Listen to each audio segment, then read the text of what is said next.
শহরে ঢুকতে পারছে না, নানা ধরনের সরকারি কর্মসূচি ইত্যাদি দিয়ে যারা মিছিল টিছিল করে ঢুকবার চেষ্টা করছেন তাদেরকে বাধা দেওয়ার চেষ্টা, এই সমস্ত ঘটনা। তার পরিপ্রেক্ষিতে তারা কাউন্টার অফেন্সিভে যাওয়ার জন্য তারা একটা মিটিং ডাকলো, আমরা দেখলাম। সঙ্গে সঙ্গেই করার কথা ছিল, পরবর্তী সময় করেছেন তাদের সর্বভারতীয় সভাপতির উপস্থিতিতে। এটা তো এমন হই হুল্লোড়ি করে করলো যে এটা মনে হচ্ছিল যেন বিধানসভার নির্বাচন বোধহয় চলে এসছে। পার্টি সরকার সমস্ত শক্তিকে নিয়ে নেমেছে এবং মুখ্যমন্ত্রী থেকে শুরু করে কেউ বসেছিলেন না।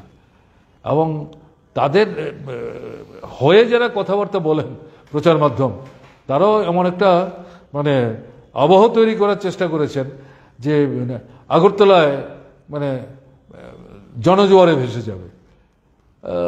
কিন্তু আমরা যেটা দেখলাম, এটা তো বিবেকানন্দ ময়দান, এই মাটিতে তারা ভরাতে পারলেন না।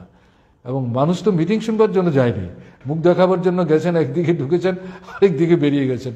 তাদের যে প্রধান বক্তা, উনি যখন কথা বলার চেষ্টা করছেন, মাত্র অর্ধেকের চেয়ে তো কমে গেছে। এই ভলান্টিয়ার দাঁড় করিয়ে লোককে আটকে রাখতে পারছেন না। তো এই যে ঘটনা, এই সবটা মিলিয়ে তারা উপলব্ধি করতে পারছেন যে না, 23-এর নির্বাচনের ফল, প্রাপ্ত ভোটের মানে সংখ্যা, আসন সংখ্যা তীব্রমথা বাঁচিয়েছে। তীব্রমথা তো চিরদিন বাঁচাবে না, তীব্রমথারও তো অস্তিত্বের টান ধরছে। তাদের র্যাঙ্ক অ্যান্ড ফাইলের মধ্যেও তো প্রশ্ন তৈরি হয়েছে। তারাও তো এখন জিজ্ঞাসা করছেন যে বিজেপির বিরুদ্ধে কথা বলে এখন বিজেপি মন্ত্রিসভায় ঢুকে সেখানে একজন পূর্ণমন্ত্রী আরেকজন অর্ধেক মন্ত্রীর দপ্তর সেভাবে দেওয়া হলো না, এডিসিটাকেই শুকিয়ে মারার চেষ্টা হচ্ছে, জবাব নাই তো কিছু। বলে এই যে পরিস্থিতি, এতে একদিকে বিজেপি আর একদিকে মথা, উভয়কেই হতাশ করছে। তারা তো একে অপরের সঙ্গে মানে হাত ধরাধরি করেই চলবার চেষ্টা করছে। এই সবটা মিলিয়ে বিধানসভায় যে ঘটনা ঘটলো, আমার মনে হয়েছে এটার প্রতিফলন, এটা দুর্বলতার লক্ষণ, শক্তি না, বিচ্ছিন্নতার লক্ষণ। এবং এটা বাড়বে, আরও বাড়তে বাধ্য, কারণ এটা তো জনস্বার্থীবাহী সেই ধরনের কোনো কর্মসূচি যে নিচ্ছে ঘটনা তা না। দুর্নীতি প্রশাসন, এটা সরকার এবং এডিসি উভয় ক্ষেত্রেই হচ্ছে।